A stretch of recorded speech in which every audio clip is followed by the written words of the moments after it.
Friends, നമ്മളപ്പോൾ നല്ലൊരു അടിപൊളി സ്ഥലം കണ്ടപ്പോൾ ഒന്ന് വണ്ടി ഓടിക്കുകയാണ്. അപ്പോൾ ഇത് കണ്ടോ, ലോറിയൊക്കെ കിടക്കുന്നുണ്ടോ?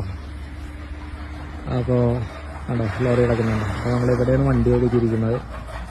ഈ ഒരു റെസ്റ്റോറൻറ്റിൽ ഫുഡ് കഴിക്കാൻ വേണ്ടിയിട്ടാണ് ഒതുക്കിയത്.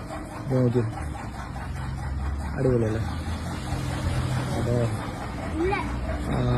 ഈ ലോറിയുടെ കാര്യം ഞാൻ പറഞ്ഞെന്താണെന്ന് വെച്ച് കഴിഞ്ഞിട്ടുണ്ടെങ്കിൽ, നമ്മൾ നോർത്തിലേക്കൊക്കെ പോകുമ്പോൾ ഉണ്ടല്ലോ, അവിടെ ധാബ ഉണ്ടാവും.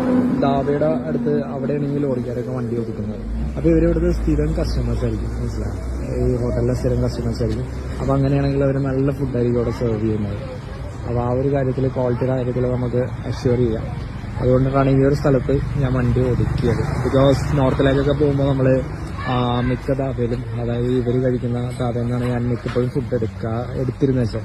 അപ്പോൾ എല്ലായിടത്തും തന്നെ നല്ല ഫുഡായിരിക്കും. ഭയങ്കര വലിയ മെനു ഒന്നും ഉണ്ടാവില്ല, 1, 2 അല്ലെങ്കിൽ 2, 3 ഐറ്റംസ് ഉണ്ടാവും.